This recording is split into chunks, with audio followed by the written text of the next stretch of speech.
Hello, ഞാനിന്ന് എത്തിയിട്ടുള്ളത് high fibre high protein അടങ്ങിയിട്ടുള്ള വെയിറ്റ് ലോസിന് നല്ലപോലെ ഹെൽപ്പ് ചെയ്യുന്ന ഒരു സാലഡിൻ്റെ റെസിപ്പി ആയിട്ടാണ്. നിങ്ങൾ വീഡിയോ സ്ഥിരമായി കാണുന്നവർക്ക് അറിയായിരിക്കും, നമ്മളുടെ 1 മന്ത് ഡയറ്റ് പ്ലാനിൽ മെയിനായിട്ട് ഞാൻ ഇൻക്ലൂഡ് ചെയ്തിട്ടുള്ളത് ഡിന്നറിന് ഇതേപോലത്തെ സാലഡ്സ് ആണ്.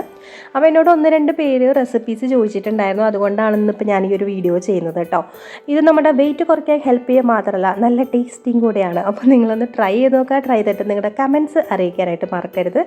അപ്പോൾ നമുക്ക് നേരെ റെസിപ്പിയിലേക്ക് പോവാം. വെയിറ്റ് ലോസ് ഡിന്നർ സലാഡ് ഉണ്ടാക്കാൻ വേണ്ടിയിട്ട് ഞാൻ എടുത്തിട്ടുള്ളത് പനീർ, പിന്നെ ഇഷ്ടമുള്ള വെജിറ്റബിൾസ് എടുക്കാം കേട്ടോ. അപ്പം ഞാനിവിടെ എടുത്തിട്ടുള്ളത് 200 ഗ്രാം പനീർ ക്യൂബായിട്ട് കട്ട് ചെയ്തിട്ടുണ്ട്. ഒരു തക്കാളി, അത് അതിൻ്റെ അകത്ത സംഭവമൊക്കെ നീക്കിയിട്ട് തോലും മാത്രം കട്ട് ചെയ്തെടുത്തിട്ടുണ്ട്. പിന്നെ ഒരു സവാള, ഒരു ക്യാരറ്റ്, ഒരു കുക്കുംബർ, പിന്നെ ഒരു ചെറിയ കഷ്ണം ക്യാബേജ്. ഇത്രയാണ് ഞാൻ സലാഡ് ഉണ്ടാക്കാൻ വേണ്ടിയിട്ട് എടുത്തിട്ടുള്ളത്. അപ്പം നിങ്ങൾക്ക് ഇഷ്ടമുള്ള, ഇപ്പോൾ ക്യാപ്സിക്കം വേണമെങ്കിൽ എടുക്കാം, ഇഷ്ടമുള്ള വെജിറ്റബിൾസ് എടുക്കാം. പിന്നെ ഞാൻ ദിൽ ലീവ്സും കൂടി എടുത്തിട്ടുണ്ട്. അപ്പോൾ നിങ്ങൾക്ക് പുതിനയിലയോ അല്ലെങ്കിൽ മല്ലിയിലയോ നിങ്ങൾക്ക് ഇഷ്ടമുള്ള ലീഫി വെജിറ്റബിളും എടുക്കാം കേട്ടോ, പ്രശ്നമൊന്നുമില്ല. എടുത്തില്ലെങ്കിലും പ്രശ്നമൊന്നുമില്ല. പനീർ മെയിനായിട്ട് ഇതിനകത്ത് വേണം, പ്രോട്ടീൻ സോഴ്സ് അതാണ്. ബാക്കി നമുക്ക് ഫൈബറിന് വേണ്ടിയിട്ട് ഇഷ്ടമുള്ള വെജിറ്റബിൾസ് ചൂസ് ചെയ്യാം. അപ്പോൾ ഇത് ഞാൻ 2 പേർക്ക് കഴിക്കാനുള്ള അളവാണ് കാണിച്ചിട്ടുള്ളത്. അപ്പോൾ നിങ്ങൾക്ക് ഒരാൾക്ക് കഴിക്കാനാണെങ്കിൽ 100 ഗ്രാം പനീർ എടുക്കുക.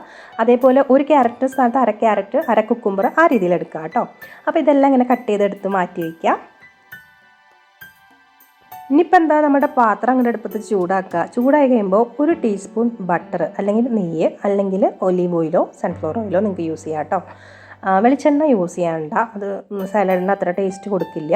അപ്പോൾ ബട്ടർ എന്നൊക്കെ പറയുമ്പോൾ ഒരു 40 കലോറിയാണ് 1 ടീസ്പൂണിൽ വരുള്ളൂ. അപ്പോൾ അളവ് കൂടി പോകാതിരിക്കാൻ വേണ്ടി നിങ്ങൾ ശ്രദ്ധിക്കണം. ബട്ടറാണ് ഏറ്റവും നല്ലത്, ടേസ്റ്റി സാലഡ് ആയിരിക്കും കേട്ടോ. എന്നിട്ട് നമ്മുടെ പനീർ കഷ്ണങ്ങളുണ്ടല്ലോ, അതെല്ലാം കൂടെ അങ്ങോട്ട് ഇട്ട് കൊടുക്കുക. അതെല്ലാം ഇട്ട് കൊടുത്തിട്ട് ഒന്ന് മിക്സ് ആക്കുക. പിന്നെ ഇതിൻ്റെ ടേസ്റ്റൊക്കെ വരാൻ വേണ്ടിയിട്ട് നമുക്കതിലേക്ക് കുറച്ച് ഉപ്പൊന്ന് തൂവി കൊടുക്കാം.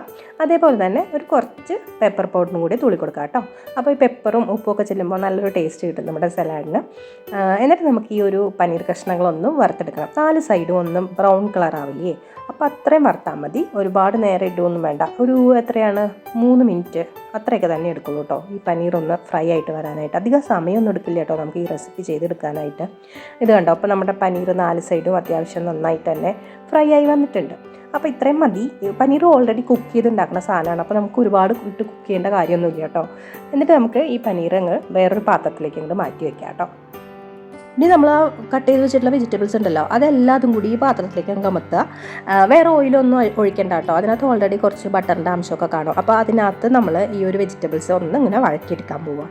കൂടെ കുറച്ച് ഉപ്പും കുറച്ച് കുരുമുളക് പൊടിയും കൂടെ ചേർത്ത് കൊടുക്കാം, നമ്മുടെ ഇതിനൊരു ടേസ്റ്റ് കിട്ടാൻ വേണ്ടിയിട്ട്. എന്നിട്ട് ഒരുപാടൊന്നും ഇട്ട് നിങ്ങൾ വഴറ്റി ഇത് കുക്ക് ചെയ്ത് നാശാക്കി കളയരുത്. 4 മിനിറ്റ് ഹൈ ഫ്ലെയിമിലിട്ട് ഇത് നന്നായിട്ടൊന്ന് ഇളക്കി കൊടുത്ത് വഴറ്റുക. അതായത് നമ്മൾ ഈ വെജിറ്റബിൾസ് വായിൽ വയ്ക്കുമ്പോൾ നല്ല ക്രഞ്ചി ആയിരിക്കണം, അപ്പോഴാണ് നമ്മൾ സാലഡിന് നല്ല ടേസ്റ്റ് കിട്ടുക. അപ്പോൾ ഇത് നന്നായിട്ടൊന്ന് 4 മിനിറ്റ് വഴറ്റിയതിന് ശേഷം നമ്മൾ ഓൾറെഡി ഫ്രൈ ചെയ്ത് വെച്ചിട്ടുള്ള ആ പനീറും കൂടെ ഇതിനകത്തേക്ക് ഇട്ട് കൊടുക്കാം കേട്ടോ. ഇനിയിപ്പോൾ നിങ്ങൾക്ക് സമയമില്ല, ഇതിങ്ങനെ വഴറ്റാനൊന്നും സമയമില്ല വെച്ചാൽ കുഴപ്പമൊന്നുമില്ല. നിങ്ങൾക്ക് പനീർ മാത്രം ഫ്രൈ ചെയ്തിട്ട് റോ വെജിറ്റബിൾസിൻ്റെ കൂടെ പനീറും കൂടി ചേർത്ത് യൂസ് ചെയ്യാം, ഒരു പ്രശ്നമില്ല. പക്ഷേ കുറച്ചും കൂടി ടേസ്റ്റ് ഇങ്ങനെ ചെയ്യുമ്പോഴാണ്. ഓക്കെ, അപ്പോൾ അതാ പനീർ ഇട്ട് കൊടുത്തിട്ടുണ്ട്. ഇനി നമുക്കിതിലേക്ക് കുറച്ച് ദിൽ ലീവ്സ് ഞാൻ ഓൾറെഡി എടുത്ത് വെച്ചിട്ടുണ്ടായിരുന്നു, അപ്പോൾ അത് കട്ട് ചെയ്തിട്ട് കൊടുക്കുന്നുണ്ട്. നിങ്ങൾക്ക് വേണമെങ്കിൽ പുതിനയിലയോ മല്ലിയിലയോ ഇഷ്ടമാണെങ്കിൽ മാത്രം യൂസ് ചെയ്യാം, ഇത് ഓപ്ഷണലാണ്. അതേപോലെ വെജിറ്റബിൾസും നിങ്ങൾക്ക് ഇഷ്ടമുള്ള വെജിറ്റബിൾസ് യൂസ് ചെയ്യാം കേട്ടോ. അപ്പോൾ ദാ നമ്മളുടെ ടേസ്റ്റി ഹെൽത്തി വെയിറ്റ് ലോസിന് ഹെൽപ്പ് ചെയ്യുന്ന ഹൈ ഫൈബർ ഹൈ പ്രോട്ടീൻ ആയിട്ടുള്ള സാലഡ് റെഡി ആയിട്ടുണ്ട്. വെയിറ്റ് ലോസിന് ട്രൈ ചെയ്യുന്നവരാണെങ്കിൽ തീർച്ചയായിട്ടും ഡിന്നറിനോ അല്ലെങ്കിൽ ബ്രേക്ക്ഫാസ്റ്റിനോ പകരമായിട്ട് ഇത് യൂസ് ചെയ്യാം കേട്ടോ. ഞാനപ്പോൾ ഇതിൻ്റെ പകുതി ഡിന്നറിന് പകരമായിട്ട് യൂസ് ചെയ്യും. ബാക്കി ഇപ്പോൾ ഇത് ഞാൻ ഹസ്ബൻഡിനാണ് കൊടുക്കാറ്. ഹസ്ബൻഡ് ഇതും കഴിക്കും, ഇതിൻ്റെ ഒപ്പം ഡിന്നറും കഴിക്കും. ഞാൻ ഡിന്നറിന് പകരം ഈ സാലഡ് കഴിക്കും, അത്രയേ ഉള്ളൂ. അപ്പോൾ നിങ്ങളും ട്രൈ ചെയ്ത് നോക്കുക. ട്രൈ ചെയ്തിട്ട് നിങ്ങളുടെ അഭിപ്രായങ്ങളൊക്കെ കമൻറ്റിൽ പറയാം. അടുത്ത വീഡിയോയിൽ കാണാം. അതുവരെയ്ക്കും ബൈ ബൈ.